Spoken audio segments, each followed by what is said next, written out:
Welcome back to Cryptopia, where we go over the digital Wild West that is NFT land. It's never a dull moment in this place. Always something going on. So, taking a look at the news today, Yuga Labs to enable full licensing rights to CryptoPunks holders. This is fantastic. Just kind of off the news from, who was it? Moonbirds. They were the ones that recently came out with their CCO, which essentially basically gives you free rights over the IP of the NFTs that you hold, and allowing you to do with and create whatever monstrosities people's fucking stupid ass brains can come up with. And basically you get to do it here. You could already do that with Yuga Labs' Basie, the Bored Ape Yacht Club stuff, because as we saw with like someone like Seth Green, who's making a TV show based around his Basie because he owned it and then he owned the IP. So they're now moving forward with CryptoPunk holders to be able to allow them to do this as well, allowing them to kind of do whatever they want. So as of August 15th, which will be in a couple of days, I guess maybe a day, it depends when you guys see this, might be the day, the day after, the next day. But as of August 15th, those in possession of a CryptoPunks NFT will gain the ability to use its likeness for a range of merchandising opportunities, therefore allowing them to unlock the inert earning potential of their prized assets. A welcome update that will essentially mean Tiffany & Co.'s recent punk pendant will no longer be, you know, kind of a controversial issue, I guess, at that point. So what happened is that, which I don't think they really, I think obviously Tiffany & Co. must have reached out and already said, hey, is it okay if we do this? And they're like, yeah, no problem. We're probably going to release a thing where, you know, we're going to give everybody the rights to kind of do and create whatever it is they want. And so they did. I think that's a great way of doing things. I think most projects, especially projects like this, that are, you know, very PFP friendly. I don't know if that's the right word, but you know, the certain projects definitely should push this way of doing things, I think, more and more. And yeah, so that I think it's a great move. If you have a CryptoPunk, yippee-ki-yay for you. Now you can go crazy, make some merch, make a TV show, whatever you want. Pudgy Penguins NFT price surge after creators unveil IRL toys. So basically, we're gonna go, if you don't know Pudgy Penguins, they look like these things. They're tiny little pudgy penguins, as the name suggests. Very popular NFT and is doing quite well. So, you know, in a tweet introducing our Pudgy Penguin lineup licensed directly from the community, this is the first of many instances where the Pudgy Penguin IP will allow Web 2 to meet Web 3. Congratulations to the penguins who were selected. More is coming. Just look. So this was for a select few of Pudgy Penguins. It's basically going to be a toy version of them. I'm not sure if it's going to be like a plushie, it's going to be like a little action figure-ish looking thing, but I think it's pretty cool. I always like the physical NFT that you get with your regular NFT. So this is nice if you own a Pudgy Penguin. You know, you go check it out. Make sure, you know, maybe one of these might be yours. They say more is coming, so definitely look out for potentially that maybe if yours wasn't chosen yet, it'll be chosen in the future. And also, I'm hoping that a lot of NFTs, a lot of other project managers take a look at what's going on here right now and start to make their NFTs, if they can, into physical objects that you could also kind of own. Moving on, so Dan Harmon's new NFT show series gives fans crap control. So the entertainment industry is getting serious about NFTs. For example, the Walking Dead metaverse, that's one, has seen massive success in Web3 space, and even comic book publishers have used NFTs to change how they interact with their fan base. Now, a major television broadcast network is doing the same. So, co-creator of Rick and Morty, one of my favorite shows. I really like that show. I know a lot of people have problems with it. A lot of the Rick and Morty fans are the problems. The show itself is fine. But Dan Harmon and the Blockchain Creative Labs, BCL, Fox Entertainment Web3 Studio, didn't know that existed, have released a series of NFTs for the upcoming animated series, Crapopolis. So I'm going to try and play this right now. From Dan Harmon, co-creator of Rick and Morty, comes Crapopolis. I hope that wasn't too loud. First ever animated series curated on the blockchain, and the first Crapopolis NFT collection, Crap Chickens. Minting a one-of-a-kind chicken features Entering art from the show unlocks early access to exclusive content like a token-gated screening room, special merch, private experiences, and a chance to vote on stuff that'll appear on the show, like crap. So yeah, I mean, it's an NFT, like anything, but you do get the chance to actually kind of vote what's going on in the show, which gives you, you know, a little bit more control in the direction of the show, which is sort of like a cool choose your own adventure story. You know what I mean? So like, I think that's kind of cool. I'd love to see where things go with that idea. And you know, it's Rick and Morty, so it does, or the Rick and Morty creator or co-creator. So it does lend itself to a very outlandish potential world. From what I understand, this, you know, Crapopolis involves gods, humans, and I guess chickens. I don't know, but it's like, it's basically the three of them kind of coexisting together and figuring out how, you know, to go about existence. So that sounds interesting to me. I'm a big fan of Rick and Morty. I haven't really watched much of Dan's other stuff. He has a second show. I've seen like episodes or clips, and that also looks funny in the same realm and humor of Rick and Morty, though they're like a bunch of aliens living among humans trying to like be normal, I guess, but they stay mostly in the world that they're 1 second, sorry about that. They stay like in one universe, I guess, compared to Rick and Morty, which jumps around constantly.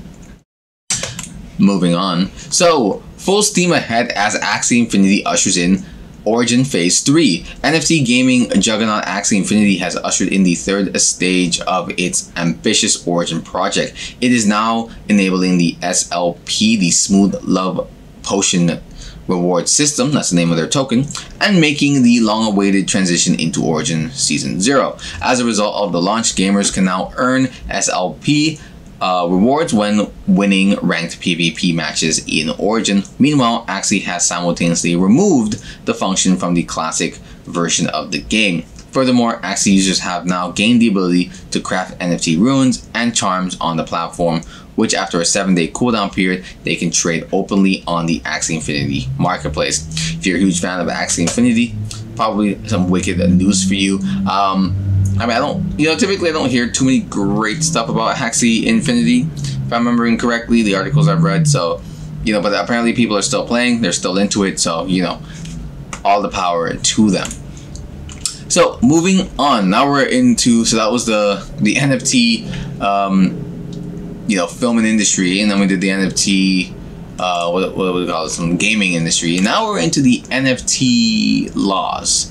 So, a section of the YouTube video. So, when I first read this, I was a little confused, but it's so there was a Korean blockchain week that just happened on the 7th to the 14th. I guess it's still technically happening at the time of me making this video. So what happened is that there's sort of a new law, or the European Union has ways of trying to regulate crypto and I think NFTs as a whole. So NFTs that are part of a collection will have to apply. NFTs that are part of a collection will have to apply new European Union crypto rules intended to warn investors of risks, an official told attendees at Korea's blockchain week on Tuesday. So the remark comes in spite of previous claims that the innovative ownership token would be excluded from the newly agreed market in crypto assets MiCA law that they made, but the EU struck a political deal on MiCA at the end of June and how to treat NFTs, which offer a tradable digital way to prove ownership of assets such as artwork, which was a major sticking point to be talking about. So though the deal settled the major political elements of the law, no text is yet available in theory, according to official declaration. The final draft of the law expects NFTs, unless they constitute some kind of crypto asset. In practice, remark from the European Commission's Peter Kirsten suggests that a carve-out might provide some relief. That this might, yeah. Because they got a little lot. I don't think it's gonna be. It doesn't seem like it's too big of a deal. You know what I mean? Like it to me, it's just it's better if you have these laws, as long as they're not too overbearing. It should be fine. I mean, it makes things a little bit easier, and yeah, you do need to warn people about the risks in there because there are a fuck ton. I recently got attacked and tried to get hacked by some people. They reached out to me and then they tried to take my shit. Like, it happens, man. It's not a matter of if, it's just a matter of when. So in terms of Korea itself, so this was like European decisions, right? So Korean regulators are still hesitating over how to regulate the crypto asset industry. The approach taken by the EU and by the US, whose Congress currently have a number of crypto bills pending, whenever the fuck those are going to come out, who knows, may prove crucial in settling their decision. Korean government officials told local media in June that work on the country's upcoming digital asset framework, the Digital Asset Basic Act, would begin in October. After U.S. regulatory published the report ordered by President Joe Biden. So we'll see. I mean, we're waiting for regulations to come out across the world. I'd like to know kind of what's going on, what is, what isn't. Same thing with crypto. I would like to know what is and what isn't considered a security. There are some NFTs that I run into that I'm like, that seems kind of security-ish though still. But until they actually come out and tell us, then how are we supposed to know? And you know, a lot of people are building their brand, they're building their company, they're building their communities right now. So to get hit with some kind of random ass law that just kind of fucks up the whole thing would be super shitty. So the sooner they can do this, the better I think we'll all be. So last story of the day, OpenSea changed stolen NFT policy following user outcry. Tons of people were mad about this. Saw this pop up on my feed a few times. Essentially, the way they have it set up is that if you flag a stolen NFT or an NFT stolen flag, it just freezes the NFT. You can't buy it, you can't sell it, you can't trade it, you can't transfer it, nothing you can do through their platform, right? So that's just on OpenSea. Technically, it's on the blockchain, right? So you can technically go to a different marketplace and then sell it there. Nothing OpenSea can do about that. They don't control all of them and they don't control the blockchain, so they can't really do anything. But other than that, they do that, and then what happens is that doesn't really help anybody, because like sometimes you have someone that bought the stolen NFT not knowing it was stolen, and they're fucked because they spent the money and then they have an asset they can't use, and the other guy got robbed, and so he lost both the money and the asset, and there's a whole mess of things. So what they're implementing now, from my understanding, is they're also adding in a police report that needs to be submitted within 7 days. Otherwise, they will unfreeze the asset and it's free game after that. Something that I think they already do for specific cases, but now they're going to do it across the board for everybody. So NFT marketplace OpenSea is changing its tactics around assets that are reported as stolen. Users have complained about OpenSea's policy, which some allege punish users who inadvertently purchase previously stolen NFTs. So I don't really know what what they're planning to do with the cops and everything will inherently help. But we'll see how the laws go about moving forward. But yeah, they do have to figure out something with these stolen NFTs. But typically what happens is, what I've seen most of the time, the marketplaces don't do too much, because what can they do? But the actual NFT in question, that community tends to reach out to the person who got it stolen from and fixes it. If you can unfreeze it and transfer, you might be able to give it back to the creators, and maybe they can give it back to the person or something like that, and they can compensate both parties. That happens sometimes, but we'll see as things move forward, as regulations, as we've seen, are kind of coming about in different parts of the world.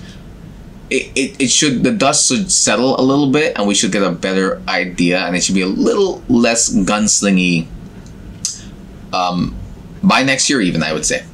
Well, I hope so, but we'll see. Alright guys, thanks for watching. Like, comment, and subscribe. Let me know what you thought about any of the articles we just went over, and I will see you all next time.